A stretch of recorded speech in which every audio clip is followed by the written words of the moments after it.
अस्सलामुअलैकुम स्टूडेंट्स, आज हम लोग अपने चैप्टर नंबर 2 जो कि काइनामेटिक्स है उसका लेक्चर नंबर 7 स्टार्ट करेंगे।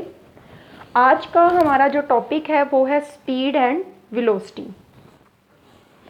बच्चों, स्पीड एंड वेलोसिटी में आपने डिफरेंस प्रिपेयर करना है। 5 डिफरेंसेस लिखे हुए हैं। फर्स्ट डिफरेंस जो है वो डेफिनेशन से रिलेटेड है, आपने एज इट इज़ करना है। सेकेंड डिफरेंस जो है वो सिंबल से रिलेटेड है, आपने ऐसे ही करना है। सेकेंड फिजिकल क्वांटिटी से रिलेटेड है। फोर्थ फार्मूला से रिलेटेड है and fifth one is related to S I unit. आपने इसको नोट कर लेना है अपने पेजेस पे, रजिस्टर में या बुक वगैरह में, जहाँ भी आपने नोट करना है आपने इसको पेपर में इसी तरीके से अटैम्प्ट करना है। अगर डिफरेंस आ जाता है तो दोनों साइड के पॉइंट्स लिखना है, अगर खाली स्पीड आ रहा था तो बस एक इस तरफ के पॉइंट और वेलोसिटी में वेलोसिटी वाले। अच्छा बच्चों, स्पीड और वेलोसिटी की आपको डेफिनेशंस नज़र आ रही, मैंने दो लिखी हुई हैं, दरमियान में और का निशान लगाया। आपने या तो ये वाली तो कर लेनी है या ये वाली कर लेनी है, आपको दोनों करने की ज़रूरत नहीं है। अगर आप ये करोगे तो वो बिल्कुल वैसी है, अगर ये करोगे तो ये भी बिल्कुल ऐसी है, बस फ़र्क क्या है, यहाँ जहाँ डिस्टेंस आएगा वहाँ डिस्प्लेसमेंट आएगा। अच्छा बच्चों, अब हम अपना टॉपिक स्टार्ट करते हैं, डिस्टेंस एंड डिस्प्लेसमेंट। डेफिनेशन से सबसे पहले हम स्टार्ट करेंगे। डेफिनेशन देखें बच्चों, rate of distance covered by an object is called speed. Rate of distance covered by an object is called speed. यहाँ क्या है, rate of displacement covered by an object is called velocity. बच्चों फर्क कहाँ आया, सिर्फ इस वर्ड में, rate of distance, rate of displacement. अब बच्चों रेट होता क्या है, रेट को उर्दू में कहते हैं शरह, ठीक है, शरह कहते हैं। शरह होता क्या, रेट होता क्या, फिजिक्स में कहीं भी आज सुन लें, ये जगह जगह वर्ड यूज़ होगा, काफ़ी जगहों पे जहाँ भी रेट का वर्ड यूज़ है इसका मतलब ये है कि आप उस चीज़ का टाइम के साथ लिंक बता रहे हो, टाइम के साथ ताल्लुक़ बता रहे हो कि वो जिस्म एक ख़ास टाइम पे कितना कुछ कर रही है, जो भी चीज़ होगी। रेट का मतलब जहाँ भी आएगा इसका मतलब ये है कि जिस चीज़ के रेट की बात हो रही है उसको आपने डिवाइड कर देना है टाइम से। रेट ऑफ डिस्टेंस, इसका क्या मतलब है, distance divided by time.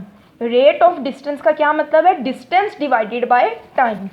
Rate of displacement का क्या मतलब है, displacement divided by time. Displacement को टाइम से डिवाइड कर देंगे। अच्छा बच्चों, मैं आपसे पूछूं कि स्पीड क्या होता है, सब बच्चों को लगेगा कि हमें स्पीड के बारे में पता है, आप फर्स्ट टाइम ये टर्म नहीं सुन रहे, सबको पता है। बट जब मैं आपसे पूछना स्टार्ट करूँगी स्पीड क्या होता है, आपको बताना नहीं आएगा, आप सिंपली कहोगे रफ्तार होती है, ये जो चल रहा है, मैं चल रही हूँ, ज़्यादा स्पीड से चल रही हूँ, कम स्पीड से चल रही हूँ, इस तरीके से आप कहेंगे। लेकिन जो अगर मैं आपको कहूँगी कि बताएं स्पीड एंड वेलोसिटी क्या है, तो आपको बताना प्रॉपर वे में नहीं आएगा, उसकी डेफिनेशन क्या होगी। स्पीड को अगर आप उर्दू में रफ्तार कह देते हैं तो ये कोई इसकी डेफिनेशन नहीं है, बल्कि ये उसका उर्दू मीनिंग है। अब बच्चों फ़र्ज़ करो कि ये एक बॉडी है, ठीक है। अब ये बॉडी जो है इसने मूव करना है। लेट्स सपोज कि ये बॉडी इस पॉइंट से मूव करके इधर आ जाती है। क्या ऐसा हो सकता है कि बॉडी इस पॉइंट से इधर मूव करे और टाइम भी ना लगे? ऐसा नहीं हो सकता बच्चों। ये बॉडी जो यहाँ से यहाँ मूव करेगी ये क्या होगा, या फॉर एग्जांपल आप इसको छोड़ें, ये बॉडी, ये स्कूल है आपका, ये आपका घर है, आपने स्कूल से घर जाना है, स्कूल से घर जाने का लेट्स सपोज ये रास्ता है, ये जो रास्ते की टोटल लेंथ होगी ये क्या होगा, डिस्टेंस। क्या ऐसा हो सकता है कि आप ये डिस्टेंस विदाउट टाइम के गुजारे बगैर, without the passage of time रुका रहे और आप यहाँ से यहाँ मूव करके, ऐसा नहीं हो सकता। तो बच्चों स्पीड क्या होता है कि जब कोई जिस्म फासला तय करे एक खास टाइम के अंदर, ठीक है, टाइम गुजरने के साथ साथ जो बॉडी फासला तय करती है उसको स्पीड कहा जाता है। Rate of distance covered by an object के एक जिस्म एक खास टाइम पे कितना फासला तय कर रही है, एक बॉडी एक खास वक्त में कितना फासला तय कर रही है, ठीक है, वो आपको बताता है कि उस बॉडी की स्पीड क्या है। Rate of distance covered by an object is called speed. अच्छा बच्चों, ये यहाँ नीचे देखें, फॉर एग्जाम्पल एक बॉडी है, ये ए है, एक बंदा, ये बंदा बी है। स्कूल से घर तक का जो फासला है वो है 20 मीटर, ठीक है, डिस्टेंस कितना है 20 मीटर। डिस्टेंस को आपको पता है एस से जाहिर करते हैं, ठीक है। ये जो ए है डिस्टेंस 20 मीटर जो है वो फर्ज कर लेते हैं कि 4 सेकंड में कवर करती है, मतलब वो ए जो है वो स्कूल से घर 4 सेकंड में चल जाती है। बी जो है वो वही वाला फासला स्कूल से घर तक का फासला 2 सेकंड में कवर करता है। बताएं स्पीड किसकी ज़्यादा होगी? ऑब्वियसली स्पीड इसकी ज़्यादा होगी क्योंकि इसने कम टाइम में उतना ही फासला तय किया, इसने ज़्यादा टाइम पे उतना फासला तय किया, तो इसकी स्पीड ज़्यादा है, इसकी स्पीड कम है। कितनी स्पीड है? मैंने आपको बताया डेफिनेशन में रेट ऑफ डिस्टेंस, ये डेफिनेशन में मैंने आपको बताया है rate of distance covered by an object is called speed, मतलब distance divided by time, distance divided by time. तो यहाँ नीचे देखें डिस्टेंस को टाइम से डिवाइड करना है, डिस्टेंस को अगर टाइम से डिवाइड करेंगे तो हमारे पास स्पीड आएगी। यहाँ डिस्टेंस क्या है 20, टाइम क्या है 4, तो 20 डिवाइडेड बाय 4 क्या हुआ 5, यहाँ स्पीड है 5। अब इस सिचुएशन पे डिस्टेंस क्या है 20, टाइम क्या है 2, 20 डिवाइडेड बाय 2 10, तो यहाँ पे स्पीड क्या है 10। तो अब ऊपर आ जाए डेफिनेशन पे वापस। तो स्पीड क्या है? वो एक बॉडी के बारे में बताती है कि किसी बॉडी कितने वक्त में कितना फासला तय कर रही है। अब बच्चों आप लोगों को पता है डिस्टेंस की कोई डायरेक्शन नहीं होती। कल वाले लेक्चर में मैंने आपको क्लियरली बता दिया था ये एक स्केलर क्वांटिटी है, इसमें सिर्फ मैग्नीट्यूड की ज़रूरत होती है, डायरेक्शन की नहीं होती। जबकि जो डिस्प्लेसमेंट होता है, ये मैंने आपको बताया था, ये डिस्प्लेसमेंट होता है, डिस्प्लेसमेंट की डायरेक्शन भी होती है। अब अगर फॉर एग्जांपल ये डिस्प्लेसमेंट बॉडी कवर कर रही है बिल्कुल सीधी स्ट्रेट रास्ते में, तो ये क्या होगी? ये वेलोसिटी होगी, ठीक है, और इस रास्ते पे मूव करते हुए जो होगी वो क्या होगी? स्पीड।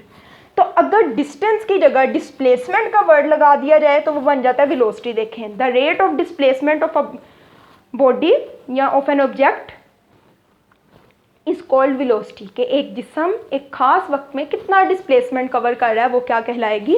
वेलोसिटी। सेम है यहाँ डिस्टेंस, यहाँ डिस्प्लेसमेंट। बच्चों देखो अगर अब यहाँ डिस्टेंस लग गया, यहाँ डिस्प्लेसमेंट लग गया, तो डिस्टेंस की वजह से आपको पता होना चाहिए स्पीड जो है वो एक स्केलर क्वांटिटी बन जाती है। वेलोसिटी में क्योंकि डिस्प्लेसमेंट आ गया, डिस्प्लेसमेंट एक वेक्टर है, कल वाली क्लास में आपने पढ़ा था, तो वेलोसिटी भी क्या हो जाएगा? Vector quantity. ये दूसरी वाली डेफिनेशन मैं आपको बाद में करवाती हूँ, आप नीचे आए। फिजिकल क्वांटिटी में देखें मैंने लिखा हुआ है it is a scalar quantity, it is a vector quantity, ये समझ आ गई होगी आपको। अब दूसरी डेफिनेशन देखें, distance covered by an object in unit time, एक जिस्म ने एक खास वक्त में इकाई वक्त में कितना फासला तय किया वो उसकी स्पीड कहलाती है। Displacement covered by an object in unit time is called velocity, किसी जिस्म ने इकाई वक्त में डिस्प्लेसमेंट कितना तय किया वो वेलोसिटी कहलाती है। फ़र्क क्या है? यहाँ डिस्टेंस, यहाँ डिस्प्लेसमेंट। अब आपने यहाँ ये डेफिनेशन कर लेनी है या ये वाली करोगे तो ऑटोमेटिकली वो भी याद हो जाएगी, डिस्टेंस की जगह डिस्प्लेसमेंट, और same is the case with this one. अच्छा बच्चों अब सिंबल, अलामत, स्पीड को भी v से जाहिर किया जाता है, वेलोसिटी को भी v से जाहिर किया जाता है। It is represented by v, it is also represented by v। लेकिन अब क्योंकि स्पीड जो है वो एक स्केलर है तो इसको तो आप नॉर्मल लिख लोगे, लेकिन वेलोसिटी जो है वो क्योंकि एक वेक्टर क्वांटिटी है, इस वजह से इसको यहाँ तो आप बोल्ड करके लिखोगे, मोटा करके लिखोगे, या इसके ऊपर आप एरो लगाओगे या बार लगा दोगे, इस वजह से मैंने एरो लगाया, तो it is represented by v, ऊपर एरो। फॉर्मूला बच्चों, फॉर्मूला मैंने आपको बिल्कुल स्टार्ट में बता दिया था कि वेलोसिटी स्पीड जो है वो बराबर होगा डिस्टेंस डिवाइडेड बाय टाइम। अब आपको पता है s डिस्टेंस होता है डिवाइडेड बाय टाइम, वेलोसिटी क्योंकि उसका सिंबल वेलोसिटी है इस बराबर होता है डिस्प्लेसमेंट को टाइम से डिवाइड करना है, तो डिस्प्लेसमेंट डिवाइडेड बाय टाइम। अब लास्ट वन है इसका SI यूनिट। SI यूनिट बच्चों ये कि सिस्टम इंटरनेशनल यूनिट क्या है? कल आप लोगों ने पढ़ा था, आपको पता है डिस्टेंस का यूनिट क्या होता है? मीटर। टाइम का यूनिट क्या होता है? सेकंड। बच्चों जिसकी पावर कुछ नहीं होती उसका मतलब है उसकी पावर क्या है? 1। मीटर 1 और S 1 है, ये ऊपर जाके क्या हो जाएगा? S-1। तो इसको आप लिख सकते हो मीटर पर सेकंड, तो इसका यूनिट क्या है? मीटर पर सेकंड। सेम डिस्प्लेसमेंट का यूनिट मीटर है, डिस्टेंस टाइम का सेकंड, सेकंड ऊपर जाके माइनस हो जाएगा तो मीटर पर सेकंड। ठीक है बच्चों, दोबारा एक दफ़ा रिवाइज कर लेते हैं हम लोगों ने क्या पढ़ा है। सबसे पहले हम लोगों ने डेफिनेशन पढ़ी है। डेफिनेशन में हमें कितना फासला तय कर रही है वो उसकी स्पीड कहलाती है, और एक बॉडी कितने वक्त में कितना डिस्प्लेसमेंट तय कर रही है वो उसकी वेलोसिटी कहलाती है। फिर हमने अलामत पढ़ी, सिंबल, कि स्पीड को v से और वेलोसिटी को भी v से जाहिर किया जाता है, लेकिन उसके ऊपर एरो लगाएंगे। फिर स्पीड एक स्केलर क्वांटिटी है, क्योंकि इसको डिस्क्राइब करने के लिए सिर्फ और सिर्फ मैग्नीट्यूड यानी मिकदार की ज़रूरत होती है। वेलोसिटी जो है वो एक वेक्टर मिकदार है, क्योंकि इसको मैग्नीट्यूड प्लस डायरेक्शन, मिकदार और सिमत दोनों की ज़रूरत होती है। फिर हमने फार्मूला पढ़ा, वेलोसिटी बराबर होता है distance divided by time. Velocity में हमने पढ़ा वेलोसिटी बराबर होता है डिस्प्लेसमेंट डिवाइडेड बाय टाइम। ऐसा यूनिट दोनों का हम लोगों ने पढ़ा मीटर पर सेकेंड। नेक्स्ट क्लास में बच्चों हम लोग पढ़ेंगे यूनिफॉर्म स्पीड क्या होता है और यूनिफॉर्म वेलोसिटी क्या होता है। आज के लिए इतना ही।